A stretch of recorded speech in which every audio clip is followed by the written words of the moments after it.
मिनशैतानिर्रजीम बिस्मिल्लाहिर्रहमानिर्रहीम। Dear viewers, अस्सलाम वालेकुम। हटक केमिस्ट्री के साथ मैं हूं ज़ीशान अख्तर। आज के लेक्चर में हम इलेक्ट्रोनेगेटिविटी और इलेक्ट्रॉन इन्फिनिटी को पढ़ेंगे। इलेक्ट्रोनेगेटिविटी और इलेक्ट्रॉन इन्फिनिटी के बारे में पढ़ेंगे। नंबर फर्स्ट है इलेक्ट्रॉन इन्फिनिटी। Electron infinity. तो इन्फिनिटी का मतलब ये है, infinity means love for electron. Infinity means love for electron. जिसको इलेक्ट्रॉन की ज़रूरत हो, जो इलेक्ट्रॉन के साथ लव करता हो, तो उसको इन्फिनिटी कहते हैं। तो डिफिनीशन इस तरह है इलेक्ट्रॉन इन्फिनिटी की, the amount of energy released when electron is added to atom in gaseous state is known as electron affinity. अगर हम इस तरह कर ले कि एक गैसियस एटम है, उसमें एक इलेक्ट्रॉन को ऐड करना चाहे, गैसियस एटम है उसमें इलेक्ट्रॉन को ऐड करना चाहें, तो इससे जितने अमाउंट ऑफ एनर्जी रिलीज होती हैं तो उसको इलेक्ट्रॉन इन्फिनिटी कहते हैं। Non metals love with electron और इलेक्ट्रॉन्स। जितने भी नॉन मेटल्स हैं वो इलेक्ट्रॉन के साथ क्या करते हैं, लव करते हैं। इसका मतलब ये हो गया कि नॉन मेटल्स गेन इलेक्ट्रॉन्स, कि नॉन मेटल क्या करते हैं, इलेक्ट्रॉन को गेन करते हैं। जब इलेक्ट्रॉन वो देखते हैं तो वो इस मूड में आ जाते हैं कि मैं इसको गेन करूंगा। तो नॉन मेटल्स क्या करते हैं, इलेक्ट्रॉन को गेन करते हैं। उनकी वैलेंस इस तरह होती हैं कि वो इलेक्ट्रॉन को गेन करते हैं, और वो जितने इलेक्ट्रॉन को गेन करते हैं वो इनकी वैलेंस से होती हैं।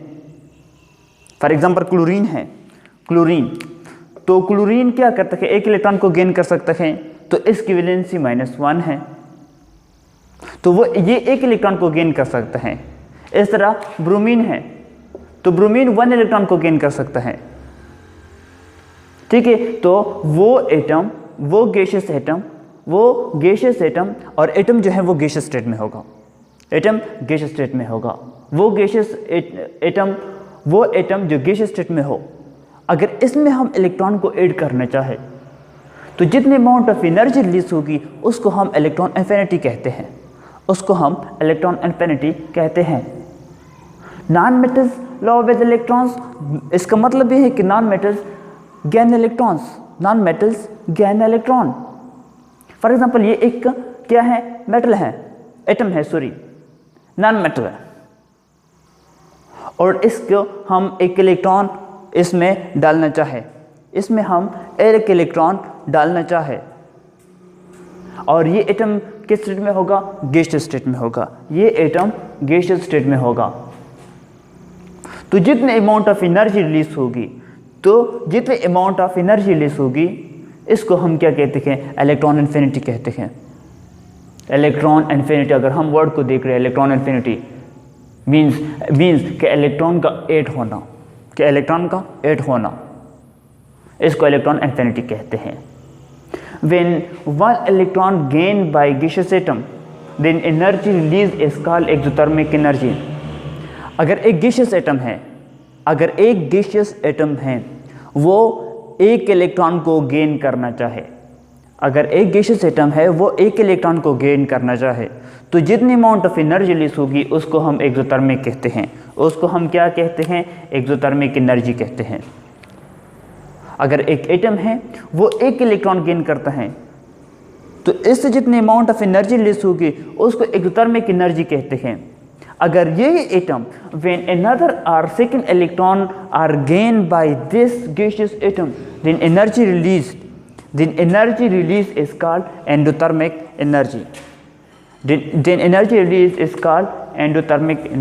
अगर यही गैसियस एटम जिसने एक इलेक्ट्रॉन गेन किया हो और वो एक्सोथर्मिक एनर्जी रिलीज करते हो, अगर यही एटम दूसरा इलेक्ट्रॉन को गेन करना चाहे, या इसमें हम दूसरे इलेक्ट्रॉन को डाल दें, तो इस बार जो एनर्जी रिलीज होगी इसको हम एंडोथर्मिक एनर्जी कहते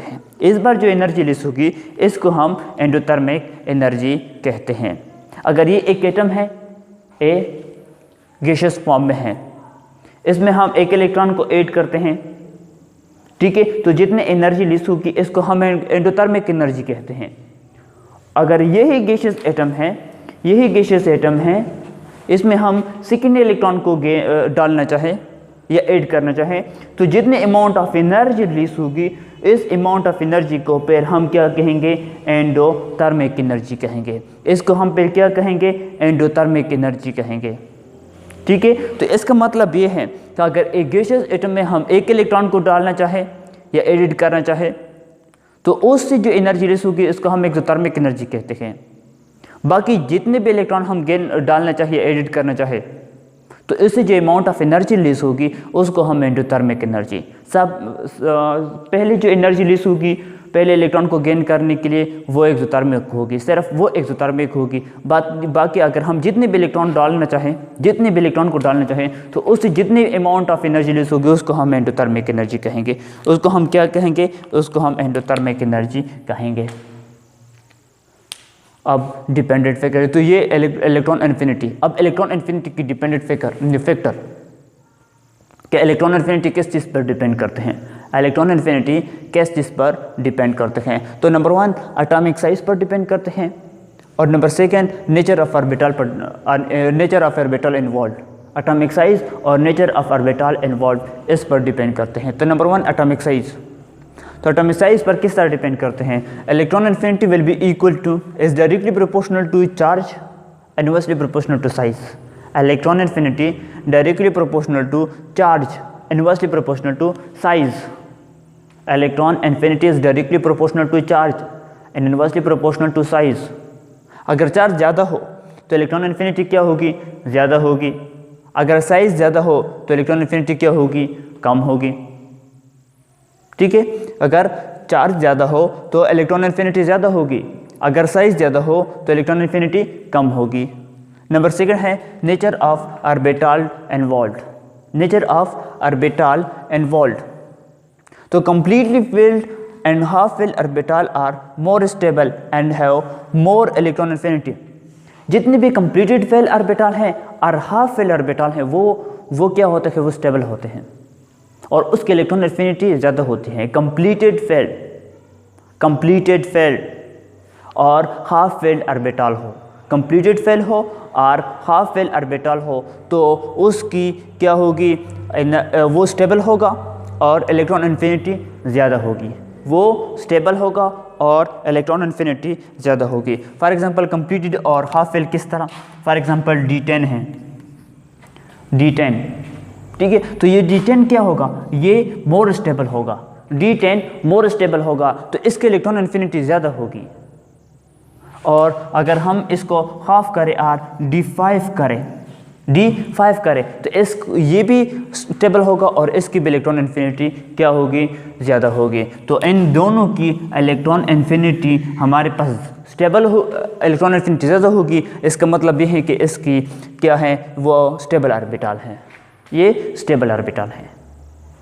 तो इस वजह से ये स्टेबल होंगे और इलेक्ट्रॉन इन्फिनिटी सबसे ज़्यादा इनकी होंगी पर ये जिसमें होंगे। तो प्रेडिक्टेबल्स में अब हम ट्रेंड्स को पढ़ते हैं। तो left to right electron affinity increases, left to right electron affinity increases. अगर हम लेफ्ट टू राइट जाए तो electron affinity will be increases, electron affinity increase होगी। क्यों, क्योंकि साइज डिक्रीज होती हैं। जब साइज डिक्रीज होते हैं तो electron affinity increases. Left to right size decreases तो electron affinity will be increases, electron affinity will be increases. और top to bottom electron affinity decreases, top to bottom electron affinity decreases. क्यों, क्योंकि size increases then electron affinity will be decreases. Top to bottom, अगर हम sodium से नीचे आते हैं तो हमारे पास इलेक्ट्रॉन इन्फिनिटी क्या होगी, डिक्रीज होगी। क्यों, क्योंकि साइज इंक्रीज होता है। जब top to bottom size increase होता है तो electron affinity will be decreases, electron affinity will be decreases. तो left to right electron affinity increases और top to bottom electron affinity decreases. कुछ एक्सेप्शन है हमारे पास, वो हम पढ़ते हैं प्रेडिक्टेबल में। Group 5, group 6, group 7, group 5, group 6, group 7। अगर ग्रुप 5 को देखें तो नाइट्रोजन है, ग्रुप 6 को देखें तो ऑक्सीजन है, अगर ग्रुप 7 को देखें तो फ्लोरीन है। इसके नीचे अगर नाइट्रोजन के नीचे देखें तो फास्फोरस है, ऑक्सीजन के नीचे देखें तो सल्फर है, फ्लोरीन के नीचे देखें तो क्लोरीन है। तो हमने पढ़ लिया कि top to bottom electron affinity decreases. अगर हम टॉप टू बॉटम जाते हैं, ये टॉप टू बॉटम है, ये टॉप टू बॉटम है, ये टॉप टू बॉटम है, तो electron affinity will be decreases. तो according to rule electron affinity of phosphorus will be less than nitrogen, और electron affinity of sulphur will be less than oxygen, और electron affinity of chlorine will be less than fluorine. लेकिन exception है यहाँ पर। Exception क्या है? Exception ये है कि phosphorus, electron affinity of phosphorus is greater than nitrogen, electron affinity of phosphorus is greater than nitrogen, ये एक्सेप्शन है। और electron affinity of sulphur is greater than oxygen, ठीक है। Electron affinity of sulphur is greater than oxygen, electron affinity of sulphur is greater than oxygen, sulphur is greater than oxygen, electron affinity of sulphur is greater than oxygen, और electron affinity of chlorine is greater then fluorine, electron affinity of chlorine is greater then fluorine. ये exception है कुछ, ये exception है। तो fluorine की electron affinity ज़्यादा है, फास्फोरस की इलेक्ट्रॉन एफिनिटी ज़्यादा है, सल्फर की इलेक्ट्रॉन एफिनिटी ज़्यादा है, और क्लोरीन की इलेक्ट्रॉन एफिनिटी ज़्यादा है as compare to nitrogen, oxygen and fluorine, as compare to nitrogen, oxygen and fluorine, अगर हम इसके साथ कंपेयर करें। तो आयोनाइजेशन एनर्जी जो हमने पहले लेक्चर में पढ़ा है, आयोनाइजेशन एनर्जी, और अभी जो इलेक्ट्रॉन एफिनिटी हमने पढ़ लिया, both are related with ions. अगर दोनों को हम देख ले तो ये आयंस के साथ रिलेटेड है। इसका मतलब ये है कि ये आयोनिक बॉन्ड फॉर्मेशन करेगा। आयोनाइजेशन एनर्जी और इलेक्ट्रॉन एफिनिटी ये दोनों आयंस के साथ रिलेटेड हैं। इसका मतलब ये है कि ये क्या करेगा, ये आयोनिक बॉन्ड बनाएगा, आयोनिक बॉन्ड फॉर्मेशन करेगा। तो मतलब ये हो गया कि आयोनाइजेशन एनर्जी और इलेक्ट्रॉन एफिनिटी, देखो हमने पहले लेक्चर में पढ़ लिया कि आयोनाइजेशन एनर्जी हम क्यों डिस्कस करते हैं। आयोनाइजेशन एनर्जी हम इसलिए डिस्कस करते हैं कि हमें मेटल्स का रिएक्टिविटी हमें पता चल जाए, to determine the reactivity of metals. तो फिर हमने पढ़ लिया कि नॉन मेटल्स की रिएक्टिविटी को हम किस तरह पढ़ेंगे। तो नॉन मेटल्स की रिएक्टिविटी को हमने आज इलेक्ट्रॉन एफिनिटी में पढ़ लिया।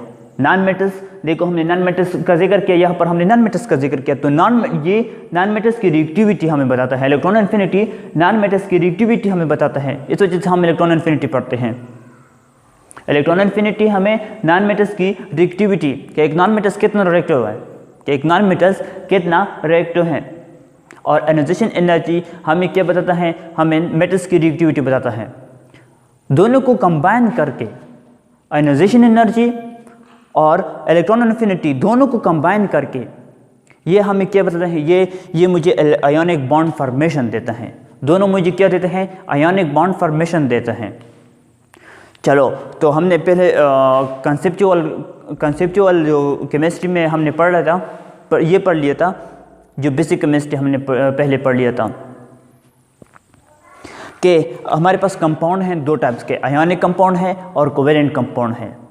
ठीक है, आयोनिक कंपाउंड के लिए तो हम आयोनाइजेशन एनर्जी और इलेक्ट्रॉन एफिनिटी को डिस्कस करते हैं, और ये हम एक आयोनिक बॉन्ड फॉर्मेशन देता है। तो कोवेलेंट बॉन्ड फॉर्मेशन कौन देगा, तो कोवेलेंट बॉन्ड फॉर्मेशन हमें कौन देगा। तो कोवेलेंट बॉन्ड फॉर्मेशन के लिए, for covalent bond we discuss electronegativity. तो कोवेलेंट बॉन्ड फॉर्मेशन के लिए हम क्या डिस्कस करते हैं, इलेक्ट्रोनेगेटिविटी को डिस्कस करते हैं। कोवेलेंट बॉन्ड फॉर्मेशन के लिए हम इलेक्ट्रोनेगेटिविटी को डिस्कस करते हैं, और आयोनिक बॉन्ड फॉर्मेशन के लिए हम आयोनाइजेशन एनर्जी और इलेक्ट्रॉन एफिनिटी को डिस्कस करते हैं। आयोनाइजेशन एनर्जी और इलेक्ट्रॉन एफिनिटी को डिस्कस करते हैं।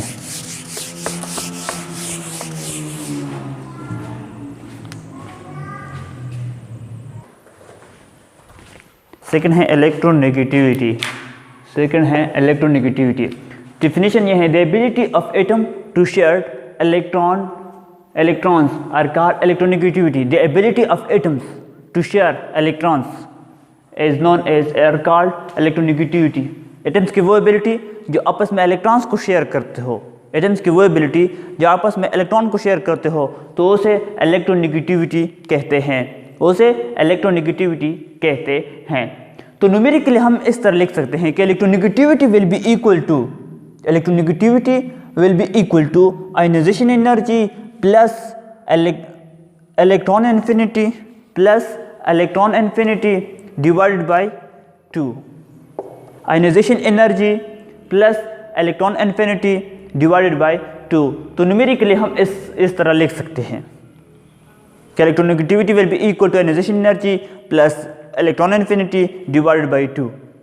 तो this is for non metals. ये बात हम सिर्फ नॉन मेटल्स के लिए कह सकते हैं। क्यों? Because it form covalent bond. Electron infinity covalent bond बनाते हैं। इलेक्ट्रोनेगेटिविटी कोवेलेंट बॉन्ड बनाते हैं। हमने इलेक्ट्रॉन इन्फिनिटी के बारे में पढ़ लिया कि आयनाइजेशन एनर्जी और इलेक्ट्रॉन इन्फिनिटी ये आयोनिक बॉन्ड बनाता है, और इलेक्ट्रॉन इन्फिनिटी ये क्या करता है, ये कोवेलेंट बॉन्ड बनाते हैं, और नॉन मेटल्स क्या करते हैं, कोवेलेंट बॉन्ड बनाते हैं। तो ये नॉन मेटल्स के लिए हैं क्योंकि ये कोवेलेंट बॉन्ड बनाते हैं। If atom have more electron ionization energy, एक एटम है हमारे पास, उसके आयनाइजेशन एनर्जी ज़्यादा है, तो वो इलेक्ट्रॉन के साथ क्या करेगा, लॉ करेगा, इट विल लॉ इलेक्ट्रॉन। इसका मतलब ये है कि अगर एक एटम है उसके आयनाइजेशन एनर्जी ज़्यादा है और वो इलेक्ट्रॉन के साथ लॉ करेगा, तो इसका मतलब ये है कि आयनाइजेशन एनर्जी उसकी ज़्यादा है और इलेक्ट्रॉन इन्फिनिटी क्या है, उसकी ज़्यादा है। आयनाइजेशन एनर्जी ज़्यादा है, वो इलेक्ट्रॉन के साथ लॉ करेगा, तो इसका मतलब ये है कि वो इसके इलेक्ट्रॉन इन्फिनिटी ज़्यादा है। तो इलेक्ट्रॉन इन्फिनिटी ज़्यादा है, इसकी इलेक्ट्रोनेगेटिविटी भी ज़्यादा होगी, इसकी इलेक्ट्रोनेगेटिविटी भी ज़्यादा होगी। तो हमारे पास अगर आयनाइजेशन एनर्जी ज़्यादा है तो इलेक्ट्रॉन इन्फिनिटी ज़्यादा है, दोनों ज़्यादा है तो इलेक्ट्रोनेगेटिविटी भी ज़्यादा होगी। ठीक है, आयनाइजेशन एनर्जी क्या है, ज़्यादा है। एक एटम है उसकी आयनाइजेशन एनर्जी ज़्यादा है तो इलेक्ट्रॉन इन्फिनिटी भी ज़्यादा होगी। वो एटम उसकी इलेक्ट्रॉन इन्फिनिटी इसलिए ज़्यादा होगी कि अगर आयनाइजेशन एनर्जी ज़्यादा है तो वो इलेक्ट्रॉन गेन करेगा, तो उसकी इलेक्ट्रोनेगेटिविटी भी ज़्यादा होगी, तो अगर ट्रेन में हम देख ले इन प्रेडिक्टेबल में, अगर प्रेडिक्टेबल की ट्रेन हम देख ले तो आयनाइजेशन एनर्जी, इलेक्ट्रॉन इन्फिनिटी और इलेक्ट्रोनेगेटिविटी की सेम ट्रेंड है वो सेम ट्रेंड। ठीक है, तीनों जो हमने डिस्कस कर लिया, आयनाइजेशन एनर्जी, इलेक्ट्रॉन इन्फिनिटी और इलेक्ट्रोनेगेटिविटी, ये तीनों हमने डिस्कस कर लिए। इनकी हमारे पास अगर प्रेडिक्टेबल में देखें तो ट्रेंड सेम है, left to right and top to bottom इनकी ट्रेंड सेम है, left to right and top to bottom इनकी ट्रेंड सेम है। किस तरह है? Left to right ionization energy, electron affinity, electronegativity increases. Left to right ionization energy, electron affinity, electronegativity increases. Top to bottom ionization energy, electron affinity और electronegativity decreases. तो predictable में इन तीनों के ट्रेंड क्या हैं? सेम है, इन तीनों के ट्रेंड सेम है। तो एक मॉडल एमसीक्यू है कि an atom with high ionization energy and electron infinity, an atom with high ionization energy and electron infinity will form ion of, कौन सा आयन बनाएगा? एक एटम है उसके आयनाइजेशन एनर्जी ज़्यादा है और इलेक्ट्रॉन इन्फिनिटी ज़्यादा है, तो कौन सा आयन बनाएगा? स्मॉल साइज आयन बनाएगा, लार्ज साइज आयन बनाएगा, या does not form? Small size ion बनाएगा या लार्ज साइज आयन बनाएगा, या डज नॉट फॉर्म? तो इलेक्ट्रॉन इन्फिनिटी ज़्यादा है, आयनाइजेशन एनर्जी ज़्यादा है, इलेक्ट्रॉन इन्फिनिटी ज़्यादा है और आयनाइजेशन एनर्जी ज़्यादा है, तो इसकी हमारे पास ये कौन सा आयन बनाएगा? ये कौन सा आयन बनाएगा? तो ये लार्ज साइज बनाएगा, तो ये क्या करेगा? लार्ज साइज बनाएगा, लार्ज साइज आयन बनाएगा, ये लार्ज साइज आयन बनाएगा। An atom with high electron affinity, अगर आयनाइजेशन एनर्जी ज़्यादा है और इलेक्ट्रॉन इन्फिनिटी ज़्यादा है तो वो कौन सा आयन बनाएगा? वो लार्ज साइज आयन बनाएगा, वो लार्ज साइज आयन बनाएगा। क्यों? क्योंकि अगर एटम इलेक्ट्रॉन को गेन करे, ये हमने पहले लेक्चर में डिस्कस किया है कि अगर एक एटम है वो इलेक्ट्रॉन को गेन करे तो इसकी साइज इंक्रीज होती है, तो उसकी साइज इंक्रीज होती है। अगर इलेक्ट्रोनेगेटिविटी ज़्यादा है तो इसका मतलब ये है कि ये एटम इलेक्ट्रॉन को क्या करेगा, गेन करेगा। जब एक एटम इलेक्ट्रॉन को गेन करेगा तो इसकी साइज क्या होगी, इंक्रीज होगी। तो ये आयन बनाएगा कौन से, लार्ज साइज आयन बनाएगा। तो दूसरा मॉडल MCQ कहता है कि atom with low ionization energy and electron affinity will form ion of, तो ये स्मॉल साइज आयन बनाएगा, ये स्मॉल साइज आयन बनाएगा। अगर लो आयनाइजेशन एनर्जी और इलेक्ट्रॉन इन्फिनिटी हैं, आयनाइजेशन एनर्जी और इलेक्ट्रॉन इन्फिनिटी कम है, तो ये स्मॉल साइज आयन बनाएगा। ये क्या करेगा, ये स्मॉल साइज आयन बनाएगा। और दूसरा मॉडल MCQ कहते हैं कि an atom with small electronegativity, an atom with small electronegativity and ionization energy, small electronegativity and ionization energy, then it will form wedge bond, then it will form wedge bond, तो then it will form ionic bond। अगर electronegativity और ionization energy ये दोनों small है, अगर electronegativity small है तो ये ionic bond बनाएगा, ये ionic bond बनाएगा। An atom with very small and null electronegativity then will form which oxides, then will form which oxides, it will form basic oxides, it will form basic oxides। अगर हमारे पास ये क्या है, electronegativity small है, electron infinity small है, अगर electron infinity small है या नल इलेक्ट्रॉन इन्फिनिटी है, इलेक्ट्रॉन इन्फिनिटी स्मॉल है या नल इलेक्ट्रॉन इन्फिनिटी है, तो वो कौन से ऑक्साइड्स बनाएंगे, तो वो बेसिक ऑक्साइड्स बनाएंगे। तो वो कौन से ऑक्साइड्स बनाएंगे, बेसिक ऑक्साइड्स बनाएंगे, बेसिक ऑक्साइड्स बनाएंगे। तो ये मॉडल MCQ कहते हैं an atom with small electronegativity, अगर इलेक्ट्रोनेगेटिविटी कम है तो ये ज़्यादा तरजीह किसको देगा, आयोनिक बॉन्ड फॉर्मेशन को देगा कि आयोनिक बॉन्ड बन जाए। अगर इलेक्ट्रोनेगेटिविटी ज़्यादा है तो ये कोवेलेंट बॉन्ड को ज़्यादा प्रेफर देगा कि कोवेलेंट बॉन्ड बना है। ठीक है, तो लो स्मॉल हमारे पास इलेक्ट्रोनेगेटिविटी है और आयनाइजेशन एनर्जी है, तो ये आयोनिक बॉन्ड को रेफर देगा कि आयोनिक बॉन्ड बना है। ठीक है, तो ये आयोनिक बॉन्ड को रेफर देगा कि आयोनिक बॉन्ड बनाए। तो नेक्स्ट लेक्चर में इंशाल्लाह हम मेल्टिंग पॉइंट पढ़ाएंगे और हाइड्रेशन एनर्जी जो सबसे इम्पॉर्टेंट है इंशाल्लाह वो पढ़ाएंगे।